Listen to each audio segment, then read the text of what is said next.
cette recherche de par les cultures et les langues aussi, c'était vraiment devenu important. Mm. Pareil Ouais. que j'étais en train de devenir de plus en plus peintre aussi. Donc, quand je partais en expédition en quittant Chamonix, je pensais vraiment, je vais peindre là-bas aussi. Et je vais aller soit découvrir ou retourner chez ces gens. Donc, j'étais en train de constamment me mettre dans la bain à nouveau de ça, en train de dire, ok, il faut que je réessaye de parler népalais encore ou espagnol pour la Patagonie. Voilà, et ainsi de suite. Donc, c'était quand même, j'anticipais ça, en fait. J'écoutais la musique de ces endroits, je lisais, et puis voilà, je faisais des exercices quand même, en anticipant l'aventure culturelle. Habiter, c'est anticiper la culture et se Ouais, mélanger. j'avais envie de ça encore quand même, ça m'a manqué. Mm. Ou, enfin, au moins depuis London, ou la dernière fois où j'étais, par exemple. Hein. Et c'est intriguant d'arriver chez des gens en disant. Et puis au début, on a un peu. On a du mal à s'exprimer, mais finalement, on retrouve les phrases, les mots, les termes. Et comme quoi, on n'a pas oublié ça. Ça nous a marqué tant la première fois, comme Mm. mon première fois ici dans la vallée, que je garde le souvenir et puis j'ai envie de revenir. Tu as Pour moi, dit, c'était l'aventure d'apprendre correctement à parler français quand même, parce que je bégayais un peu au début. moi Euh, aussi. et voilà, et c'est ça. Donc j'ai appris beaucoup de choses ici sur la culture. Ça m'a donné une certaine soif d'apprendre, d'aller découvrir chez les autres.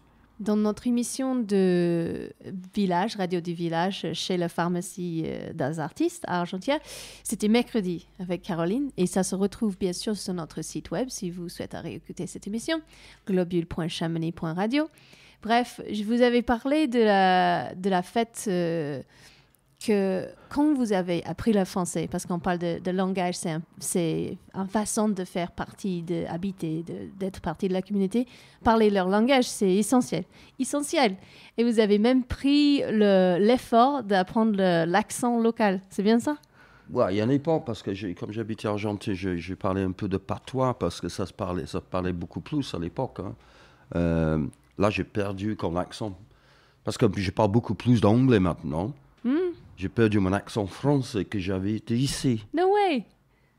Quand on remarquait si j'allais à Paris, on me prenait pour un Savoyard. OK. Parce que les Parigots, ils avaient une vague notion de comment on parle, c'est rustique dans les Alpes. On me prenait pour un exemple. Hein? Donc, et justement, quand j'ai rentré chez moi à Sheffield, au bout de 3 ans, hein, sans retourner en Angleterre, j'ai parlé très peu d'anglais à l'époque. Hein. On me prenait pour un étranger pareil chez moi, là-bas. D'accord. Ça a dû être bizarre. Ou J'avais du tu étais mal, hein, fier? c'était bizarre. Bizarre ou fier? J'étais à cheval des deux cultures, Ouais. en fait. Hein. Et ça m'a dérangé pas du tout, hein, mais j'aimais bien quand même. C'est marrant parce que moi aussi, je trouve que j'ai perdu mon accent de Nouvelle-Zélandais, d'être habitante de Chamonix depuis 10 ans maintenant.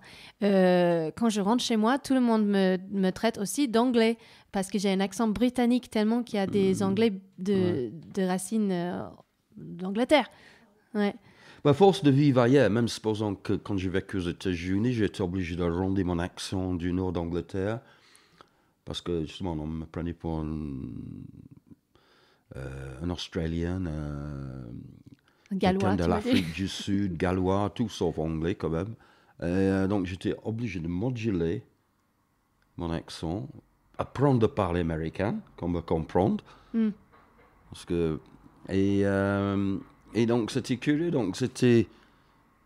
Si on voyage beaucoup, ça arrive forcément, je pense, éventuellement quand même. On va perdre peut-être le fond de notre propre identité. Tout à l'heure, on a parlé de les encampements anciens ou comment on dit, un peu, je sais pas le mot en français, like famous, of la Pierre d'Horta ou le Biolay, où les polices de l'époque, envoyées par la mairie, ils ont dégagé tout le monde. Et on a utilisé le mot tolérance.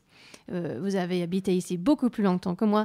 Est-ce que vous avez vu évoluer la tolérance dans le bon sens pour des étrangers ou pour celles qui viennent en van à nos jours, peut-être plutôt? Ouais, j'ai remarqué ici l'autre jour, on a parlé de Grande Montée, la salle communale là. Ce qui préoccupait pas mal de gens ici, c'était justement ces gens qui habitent dans les vannes. Donc, évidemment, le concept de garer sa voiture ici va changer quand même. Ça va être beaucoup plus contrôlé.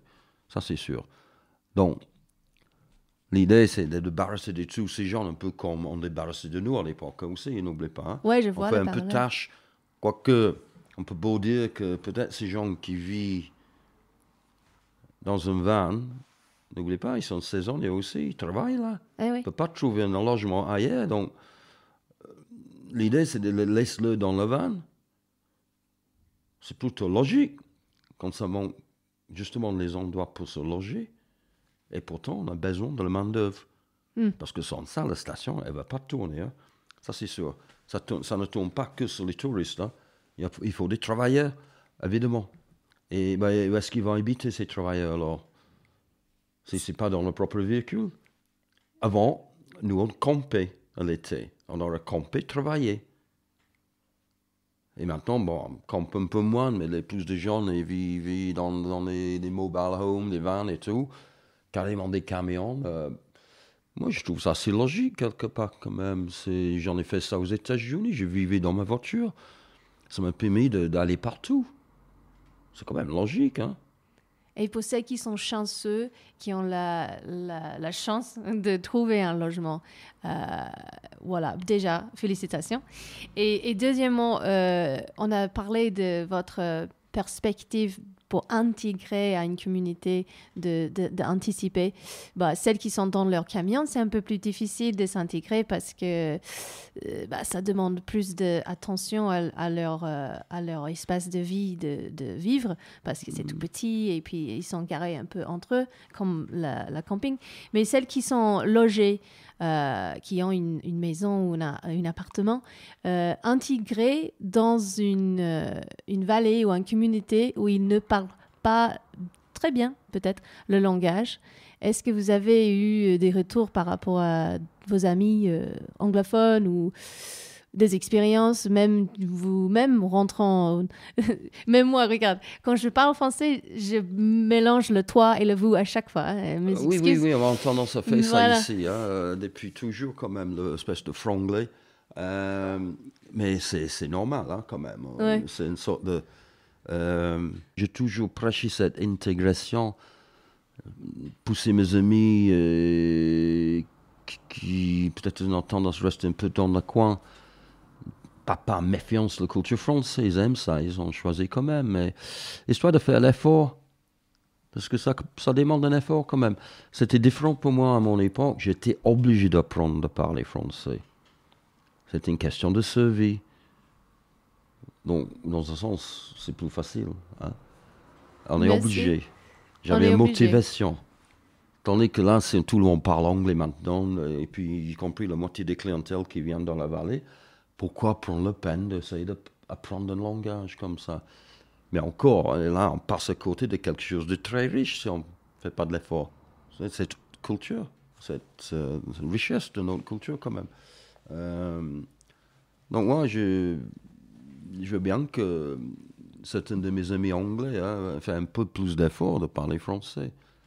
Ça ne veut pas dire qu'ils n'ont pas des amis français. Au contraire, il y en a beaucoup. Mais c'est que maintenant, ces Français aussi parlent anglais. Et donc, si on est un peu feignant, on va laisser faire quand même. Hein? Et pour le coup, depuis une perspective peut-être institutionnelle, je vois beaucoup d'efforts de la part de la mairie dans le système scolaire ou dans leurs publications de mettre beaucoup d'anglais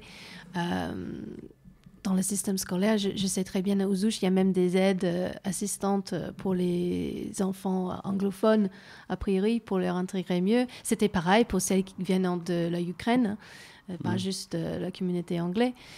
Mais voilà, je trouve ça très bien.